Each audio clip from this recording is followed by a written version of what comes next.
Mark Pincus or Zach Nelson with NetSuite. These are guys that are so involved with the communications every step of the way, and that's a very different model than the PR agencies we're used to working with, the Marcom people internally. We're working directly with CEOs to help with the strategy, the position. And why is that? Because I think that now as communications has evolved, and the CEO and generally the founder, but sometimes not, they are actively understanding how this is changed. They are actively participating in the conversation. These guys can now read blogs and see what commenters are talking about directly, and they get impassioned about that. They realize the direct correlation between public relations and the community and the audience. And so they get more and more involved. You have CEOs now directly corresponding with influencers or people via Twitter. It's amazing. So Brew was created as a way to really have that, connect that direct relationship. And we have, companies that start off small, like a Zynga or a NetSuite, that have grown into these large companies. And then we get to work with startups like GroupMe and Zong and other ones where we have a direct connection with the team, and they consider us partners, as opposed to just writing press releases and distributing them. We're part of the conversation and help broadening that conversation across the... Well, let's talk about that, getting that out of controlness of the thing, because speaking of Facebook, but you guys really did, you were one of the first companies. Zynga's another one, Groupon obviously just came out of nowhere, but it really did grow in the public attention really quickly compared to even Google, even than any of them. Google had been around for a while before it really got the kind of PR traction or mentality of people. Facebook just, how did you manage that virality that was sort of within these students were using it, everybody was using it, and such a young company? Well, I think one thing I wanted to sort of just support Brooke on, very early on, I also found that Mark was very involved in the communications and cared very much about the voice of the company and how we represented it to the people using the site and the media as well. And so to your point of one of the first crises we went through, which was just a few weeks after I started at Facebook, was when Newsfeed launched, and 10% of the user base protested, which was 750,000 people at that time using the product. So a full tenth of your users hated it. Yeah. Right, and said so. Yes, and actually the and product used Facebook to communicate the fact that they thought you sucked. Okay. Yeah. Right. And thanks to... It's like making guns and having your people shoot right. you. And thanks to Ben Parr, who's now an editor at Mashable, that started the group that rose to be the largest. So what did you do? Here you have. One of the things that, I feel like I came to Facebook as a grown-up, contrary to popular opinion. Right. Yet I learned more in those 4 years in communications from Mark than I really did in the 15 or so before that. And one of the first lessons I learned was when Newsfeed happened. He was in New York. I was in Palo Alto. We were up all night trying to decide how we were going to communicate. And he said, I'm going to write a blog, and I'm going to tell everybody that we messed up. I'm going to apologize. I said, what do you mean you're going to apologize? Right. You don't apologize. You just move forward. We need to just say that we're going to change the product. And sure enough, we put that blog out, and that was the first line. We really messed up. And changes were made thereafter to the product. And that has been subsequently a lot of how we've handled crises is that sometimes Facebook didn't move quickly enough to make changes, and those were some lessons that I learned along the way. But I think in this age of the internet, you're able to hear the community very quickly through Twitter, through sites like Facebook, through blogs, through comments, and move very quickly. So that leads to a whole new slew of problems because things move so fast in the social media world. And you see a miscommunication. Like yesterday, somebody was speaking and said something, and somebody tweeted it, but it was just a little bit off of what they said from what we were all watching. And the tweet was the little word that was different. It was Sean Parker was referring to the character who was also named Sean Parker in the movie, and he was a morally reprehensible person in the movie. And somebody tweeted that Sean said that it was morally reprehensible. They named him Sean Parker in the movie. It's a very different connotation, but it went all over Twitter, and everybody attributed that to what he said. And that's absolutely not what he said. But how do you, as a communication professional, get in front of that if that's your client, if that's your CEO, where something was said differently, but it's put out there on this distribution channel where everybody is a megaphone. So we're presented with a slew of challenges on top of Well, it. I think that gets to the core thing that has changed, though. Because everything is two-way now and everything is open and transparent, you know, when we were doing PR, the CEO would get to decide what we say when and to whom. We can tell 3 people or 30 people, and with all the new channels and with Reg FD, at least in the United States, all of that is gone. And you're now in a constant multi-way conversation. And if you're an entrepreneur, you don't really have the option to not do PR or not pay attention to that. And if you're a communications person, you are in that flow. And your best chance is to participate in the dialogue and massage it, but you're not going to control who gets to hear what when. But As when Kara you're doing that, unfortunately for you, but when you're doing that, for example, Mark apologized for the newsfeed, and he did that very mea culpa thing, which is it's classic Mark. Then he does what he damn well pleases anyway. I mean, it's interesting because what happened with newsfeed is he stuck with it still, even though he apologized. And that happened with Beacon. It happened with you did withdraw that program. But how far does that go where you're between what you want to do and responding to the crowd, the idea of letting the crowd decide what you're doing? Because ultimately, Mark does what he wants. Well, I mean, he's the CEO of a company with a vision, and he will move that company towards that vision. But it is false to say that he doesn't listen to what users are saying and that the rest of the company. So how much is that part of it, or how much is it communication strategy? Well, I think I think it's a balance, and it's based on sort of every step. Beacon was something that This was an advertising program where it would tell people exactly what you were up to, and several stories in the press about, say, a man bought a ring for his wife, and it got back to the wife and the entire community. That kind of stuff. Those were the kind of stories you had to deal with. Well, that's a good example of something that we very much retracted on. And then other cases have been balances over time, and obviously it's no secret that there are challenges now worldwide in terms of how the product is perceived in various countries and the regulatory issues and all of that. So it's much more complex than it was back in 2006 when Newsfeed launched. But I think with each crisis or mistake that is made, there are a lot of discussions, and certainly the balance is not a 50-50, a 20-80. It just sort of depends on. So on what's the important now in this ecosystem? Is it just a tweet? Or is it Twitter? Is it a page on Facebook? What is the to you? You can't you might be able to rank them, but do reporters matter at all anymore? I mean, I think everything matters, and it matters to varying degrees, and it constantly changes. So we can give you a ranking right now, and tomorrow it'll be different because something new will come along. I think to Brandee's point, it matters that you respond to the community and you listen. You also have to have a backbone and run your company the way you want to run your company, and then do a good job of explaining that. The channels that matter, I think, are important, but more important is the tone. I think that's where a lot of CEOs struggle, particularly CEOs who are not first-time CEOs. They are not used to this new authentic tone, and they tend to want to draft things and massage them around, and it just doesn't work on Facebook or Twitter or on a blog. So tone, we talk a lot about tone and authenticity, and we talk then about what the vehicles are to get it out. I think the vehicles are always changing, and whether you're Fred Wilson and not an actual journalist, but you have this powerful voice, or you're a Kara Swisher demanding us for news, it's still the same. You have this rapt audience. So journalism has obviously evolved. I think really one of the fundamental things now for us is the message, making sure that message and tone is a huge factor. But for a startup, getting that message out the gate, because you don't get a second shot. You don't say, oh, well, that didn't really work. We'll tweak it. Where you used to be able to do that. It's right out the gate. You need to have that message.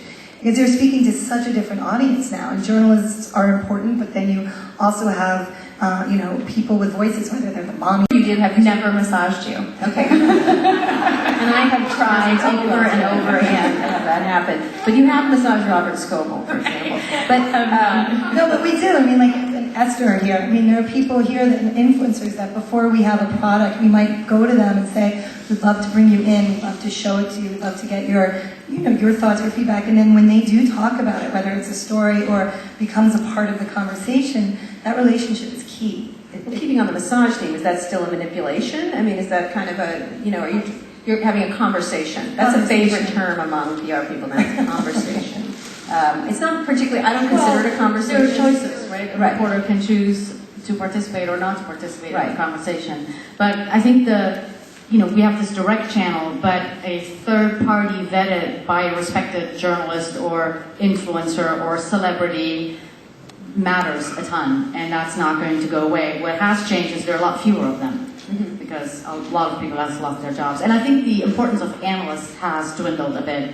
Minus maybe in the deep enterprise sector. If you're doing something in networking, whatnot, Gartner might still matter. But on a big part of the business, the analysts just aren't as important anymore as they were. Too important. Go ahead, sorry. Well, I think, Margit, to back to something you said, which I think is key, is that there is a big distinction between first-time CEOs who sort of grew up in this world and understand it. Then we work on such, especially on the enterprise side, with CEOs that have been around for a while and seen the whole thing. So they're learning to navigate this new world and to not have that knee-jerk reaction when they see. They're very personal. Everybody takes it very personally, but the first-time CEOs get it.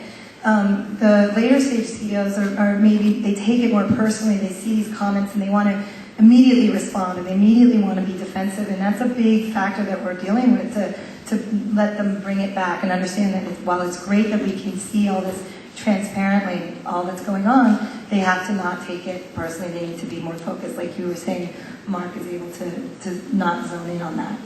So talk about the speed problem. I mean, I don't know if it's a problem for you, but things happen really quickly. Sometimes the news doesn't get out quite accurately, often quite inaccurately, actually. Yeah. How do you deal with, what do you do in situations like that? Well, there are a bunch of challenges. One is the worst problem you can have as a CEO or a PR person or whoever you are in the equation is that you're chasing the story. Because you've lost that opportunity to say, like, here's what the feature really does, or here's what the company really promises to do when it's all done. And when you're chasing the story, you're always doing this, and you're getting more accurate facts. And, Reuters and the newswires, they're used to filing multiple stories, but sometimes you don't get that chance. So what is important is your first impression on either a company launch or a product launch. And so that gets to the other problem, with which Kara and I have had many conversations about, which is the whole embargo thing. So we used to be able to brief 30 people under embargo. No one would break the embargo because there's no way to break it, and that doesn't work anymore. So now, trusted relationships, doing briefings with people who really matter, but fewer of them, managing an embargo is become a lot more complicated and more important. And you guys are competing with each other. So the thing is, it's all about time. I mean, a blog now feels that they've gotten the scoop, even if it's 45 seconds, time-stamped ahead of another blog. So there's a lot of, in many cases, not all cases, but there are many cases, this write first and then go and correct later. From the blogger's perspective or the writer's perspective, because they need it out. I mean, I remember a Wall Street Journal piece that came out online a couple years ago when we worked with John Miller and Ross Levinson in their partnership, where unsubstantiated, didn't come to us. The reporter wrote that there were, word on the street was that John Miller personally was acquiring money to buy Yahoo. When that's in the Wall Street Journal, that becomes a fact. It's not true. It wasn't even remotely true, but they got it out because they'd heard a rumor and they would go and correct it after they checked with us. And that's a different landscape, and that's dangerous. So we're always sort of having to make sure that we're getting that story out there, as we say, always in those relationships so people know what's happening. What do you do in a situation? That's happened just recently with Facebook, I think possibly after you left. Well, I was going to say, I think we got to a point at Facebook where hundreds of thousands of articles were being written on a weekly basis. So the team constantly was on alert based on what we had to correct, what was going to blow up, constantly monitoring the media, and frankly, a growing employee base that was communicating through social media channels. And so, it depended on what it was, how we needed to react. Sometimes it was a statement, sometimes it was needing to call up a couple reporters and get the real story out there. I mean, Mark posting over a year ago about Spotify being an interesting product that he just happened to be looking at sent the media into a frenzy about what is Facebook doing with Spotify when Mark was just really observing an interesting product. Right. So Do you expect that to happen? Honestly, much of it we didn't expect through the time. Those aren't things that you can predict when you have a CEO and hundreds of employees. That it's okay to be open and communicate. When we would pass certain user number milestones, 100 million, I got to a point where we needed to send out emails to the employee base and say, we would like to make news of this, please. Right. Could you hold off on Yeah. updating your status? Yeah. And that raises an important issue. We have clients now that, every employee becomes a communications vehicle. And so if there's something that we don't necessarily want, somebody was just relaying a story where you have a story that comes out that a client didn't comment on, but it's out there, and by not commenting, that means they're not verifying anything. But you have employees going around and saying, we like this on Facebook. Right. So it comes up that the employees of those companies like that story, so does that become a verification? Right. It becomes a real problem. No, I think it's terrific, employee leaking. It's been one of my favorite things. Just today, AOL, I put up a video of an internal AOL video of one of their top executives doing a rap dance. And it was somewhat embarrassing, I would say. But I got it from some employees, and of course the CEO wrote me and he goes, should I even ask how you got a very not a widely distributed employee video? And I said, no, you shouldn't ask, it was easy. Send it to one person, you might as well. Right, exactly. It was interesting, which is a boon for reporters. Don't ever produce anything or email anything that is not for public consumption. It's just a rule. So a hard and fast rule. Just not. I really appreciated getting this rap video, but I actually enjoy it. It's really great because employees now, which is interesting when people say, why do people leak so many internal memos to you? And I said, it's a full communication society at this point. Well, People feel that they should share. And I think in some cases, it is a question of leadership.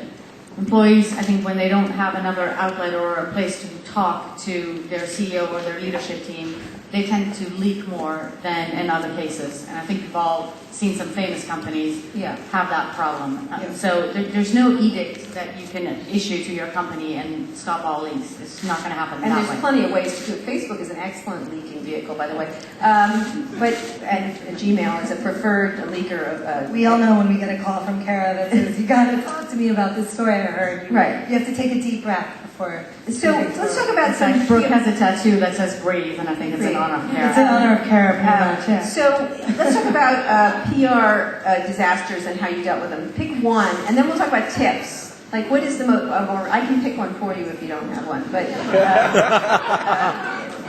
pick one. For you? Yeah. Oh, let me think.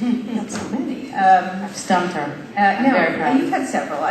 Yahoo. You were the person dealing with Yahoo and Outcast. So when I was running Outcast, Yahoo, it still is a client, proudly so, but Yahoo went through some really hilariously tough times, including leadership changes from Jerry Yang to Carol Bards and so on and so forth.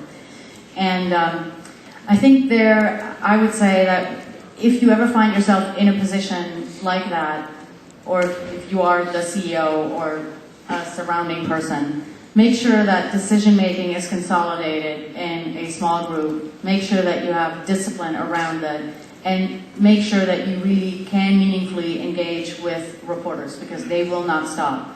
And I think a lot of you in the audience might be like, I should be so lucky to have all these leaks and all these stories appear. But when you get to a bigger size, I think it becomes a very different ballgame.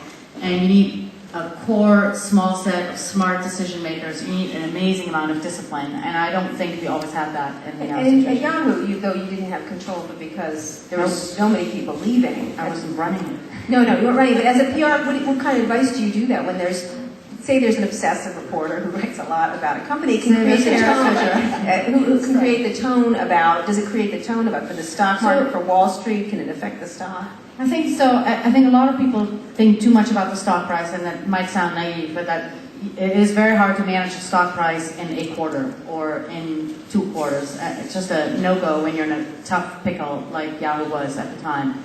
So that's just not going to happen. I think the thing that Yahoo came to too late was to embrace the situation and to engage with reporters. So Kara had plenty of access but not good access to the official people. The executives wouldn't speak to me for a full year, even though I was breaking pretty much everything. It was fascinating. It was almost like a cave mentality. How do you break someone out of that? No, really, they were in the cave. I'm like, come out of the cave, Osama bin Laden, yang. So, I mean, I think that's where I am glad that I'm in the position that I am now, because through the board level, talking to executives, like, you need to find out who the CEO is listening to. And if it's in a situation where on the agency side the CEO is not listening to you, need to find people who they will listen to and make that change happen. And you give your best advice and you handle yourself with media and with everyone around you in the best way possible. But ultimately, the CEO is the holder of that PR decision. And CEOs, I think, often avoid that when they're not talented. Brooke? I think one of my biggest scares ever in my career wasn't an ongoing thing, but it was when a startup that is now a large company, NetSuite, was going public. And 2 days before their IPO, a story we'd been working on from way earlier with the New York Times, with lots of quotes, lots of things that could have been taken earlier that week, but had been something that the New York Times was compiling as sort of a curtain raiser to their IPO, appeared in the New York Times on the business section on the day before the IPO. And that was, no, you don't remember that? Yeah, I remember the SEC lawyers. I remember being the one that was being told by Larry Ellison and Zach Nelson that I was possibly responsible for derailing the IPO, but it wasn't. It was a time in the New York Times that it was a day off, and it all worked out as long as we were transparent. We had not tried to pump up the IPO. It had not been an interview that had been done the day before. It was actually compiled of quotations that had been taken out of different experiences. But having to navigate that as my agency, we're learning as we go in terms of startups that are now growing. I mean, Zynga, we started working with Mark when he said, I have this idea, it's what we want to do. No idea that it was going to turn into... Well, now, he underwent quite a negative story about it being, Scamville, I think. Well, yeah, that's my business partner, Dina, can speak on that. That's not something I think I was in Mexico. I forgot that. But how do you face something like that? You face it head on and you have to be direct. There's no hiding anymore. There's no, we're not going to comment. You do. I mean, and I think facing right up to it. And Mark is a hero with entrepreneurs and meant it in what was taken somewhat out of context. And I think if you were very open about what it was and not trying to hide it, not trying to manipulate the situation, but saying, okay, I get it, something taken that way sounds bad, but this is what in Mark's case, he did a video where he essentially said, I'm a big scammer. That's not, it wasn't out of context video. Well, yeah, but it was, he gets kicked, yes, and you get, inspired by being around a bunch of, it was sort of a hackathon thing, and it was what it was. But I think the team, certainly my partner Dina, and the team at Zynga advised the team really, really well. And it's going to be a lingering thing because it sounds good. It's a sound bite. It's, Mark is not... It's a good video. Yeah. It's like a sex tape of geese or something like that. Anyway. Like your Kim Kardashian. Yeah, right. I actually don't think it's fair for me to have to pick a bad one. Pick one. Is there anyone that particularly... I already talked about two. Well, give me one more. Or give me one tip, because then we have to go. Let's talk about the launch of Facebook platform. What a wonderful nice job, communication feat that was. I got to see that in action. It was the We most only got one more second. What is one tip you would give this group? In terms of, because you've really been through, of all the startups, it's been through the fire in terms of... Very much so. I mean, I would agree with Margit that one of the most important parts when you're going through crisis is immediate contact with the CEO to discuss at a very high level what direction you want to take as a company, and creating a very important advisory role with that. Because part of our job is to keep them informed as to the extent with which the crisis is reaching, and making sure that we're sort of funneling the right information into them to help make some decisions that might be forced from the outside. So terrific. Thank you so much. We got to go. Thanks a lot.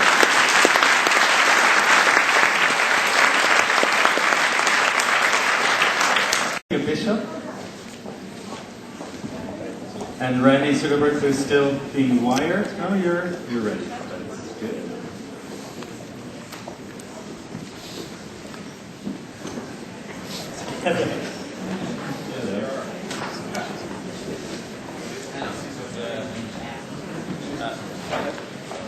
Nicht wechseln Hughes, who is also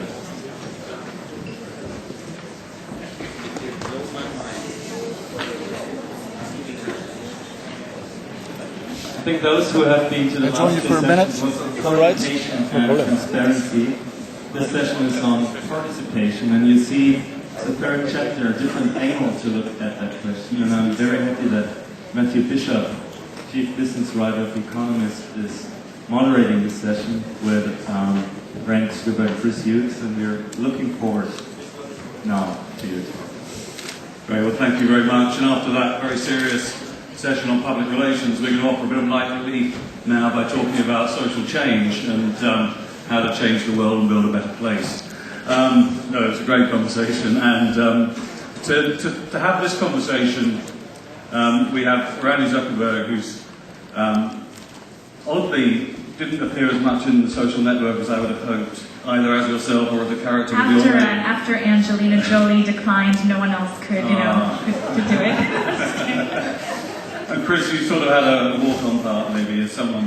Unfortunately, a minor role, yeah. Indeed. Skated by. But, so our set text today is from the great prophet Malcolm Gladwell.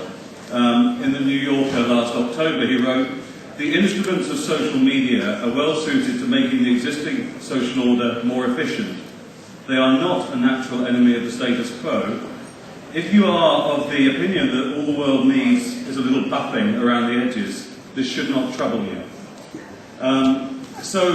That view is beginning to get quite a lot of currency. There's people like Gaining Morozov who've written books saying that in fact, the social media is not this radical revolutionary force that we thought it would be, but may actually be more used by the powers that be to censor, to control and so forth. And I really want to get a perspective from two people who are in different ways have probably know more about how social media is being used to try and change the world in revolutionary ways than anyone. And we had a very useful real-world example that I'm going to start by asking Randi about, which is the Jasmine Revolution in Tunisia, which has variously been called the WikiLeaks Revolution or the Facebook Revolution because of the way that information that was distributed and networks that were formed through WikiLeaks, Twitter, Facebook had an effect. And I wanted to get your perspective, Randi, on what actually happened, and do you think Facebook can claim some of the responsibility? There was actually a fantastic article that came out this morning that I would encourage everyone to read in The Atlantic. It was an interview with our head of security, Joe Sullivan, and it was talking about some of the really unique challenges that we saw with the situation in Tunisia. All of a sudden, it's very easy with the United States and Europe to track things that are going on with IP addresses because you can tell when multiple IP addresses are logging into the same Facebook account. But all of a sudden, we have a situation in Tunisia where we're getting reports that political bloggers' accounts are being hacked, and it was very difficult to see what was actually going on. We've dealt with situations where ISPs have blocked Facebook before, but we've never actually dealt with a situation where ISPs were actually trying to collect information as people were logging into Facebook. So the security team quickly rallied around. We implemented a number of very quick solutions where you were asked to identify your friends in photographs on Facebook in order to get through a more secure login, and trying a few things like that. So that was on the security front. We also saw a lot of people turning to Facebook as a place to upload video because all other sites were blocked where people could upload videos and really real-time information from political pages. So I think one of the points that was made in that article was that it was, in the end, regarded as a technical decision by Facebook to stop a hack, like it would stop any hack, rather than a kind of mission in a broader sense. And I just wondered whether, do you regard it as part of your mission of empowering a community to actually empower them politically and to be a democratic enabling organisation? I think that's a really interesting debate. I know in this case it was a matter of protecting people's passwords and login information. It wasn't a political issue in this case, but it definitely does raise the point if there should be special consideration given to activists and NGOs on the platform. What sort of way might that be done if you were going to do that? Possibly through either quicker response through our customer service queues or our security queues. But you know, when you say you have a debate internally, I mean, is there a sense that some people in Facebook would like to see you as a crusading organisation trying to promote democracy around the world? I mean, there's always people who have different views. I think right now, the view of the security team really is just to protect, with hundreds of millions of people, protecting people's confidential information is key. And it doesn't matter if it's a political issue or what it is, but I do think that we're exploring ways in order to maybe give priority in different situations. I mean, one way in which, and I'm going to come to you in a moment, Chris, but one way in which Facebook is experimenting is to look at providing information about missing children in America, which is sort of starting to create a formal public space. Can you just talk a bit about what your thinking is in doing that? So we actually just released, for the first time, you can get Amber Alerts for missing children through Facebook. You can actually sign up in your particular state that you live in the United States and get Amber Alerts pushed to you through Newsfeed. This was actually a really big deal that we did this because Facebook is a neutral platform. We've never taken a stance on a cause, but we really felt that this was a cause that was really important and important vehicle of information. So, we've talked about kind of global disasters and getting the word out. If this works, this could be a really good means in order to get information out quickly to a large group of people. Chris, you were, credited in many ways with President Obama's election through some of your work in the campaigning phase using social media. But since he's been in office, there's been a real sort of dissatisfaction with his communicating with that same base. And I wonder whether, as some people have suggested, social media is helpful in sometimes in getting people elected, but hasn't yet been used as an effective way of governing. Do you have any reflections on that? Yeah, I think that the answer to this question also tracks back to sort of the way you initially framed the conversation around Gladwell's piece. Social media is just a component of how people live. It's an important component that is changing the way that we communicate, but it is not a panacea for world peace.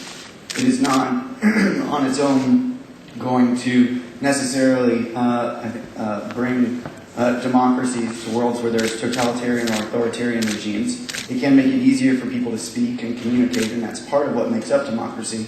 But social media is a fundamental way of communicating that changes things structurally, but isn't magic in a box. It's not a magic pill.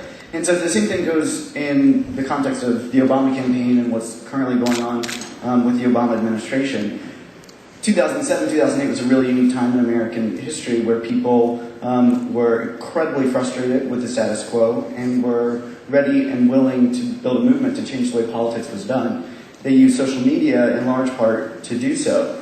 Social media, at the same time, though, is playing a very different role now in politics because there is a great deal more frustration with the deficit, with the style of governing in D.C. and what has continued to be a really highly partisan environment. So I think that the challenge for the administration now is to think about not only how they're going to use social media and gearing up for the re-election campaign in 2012, but also what the really clear, poignant, timely message of Obama himself and the campaign as a whole is going to be. Because you have to have both for social media to actually be able to have the impact that Obama supporters would like it to have.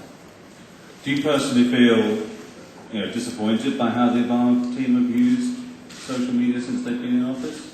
So it's really important to make a differentiation between what the administration has done, which I think by and large has been fantastic. They have, whether it's with social media or opening new data sets, creating new platforms to track the stimulus package, the economic recovery, there's a whole host of conversations that they've enabled to happen in a way that's never happened before in the history of American politics, and I give them a lot of credit for doing so. I do think that the community of activists that was powering the campaign, that 13 million people that we ended up with in November 2008, has been disappointed that the technology they use hasn't enabled them to continue to self-organize for their priorities in a way that means that they're meaningfully heard. That's not actually technology that's controlled by the administration itself. It's part of a separate organization which is now being considered for the re-elect. But I think it's important to make a differentiation between those two things. On the whole, I give the administration itself and Megan Phillips, who directs the media there, an A. They've done really great work.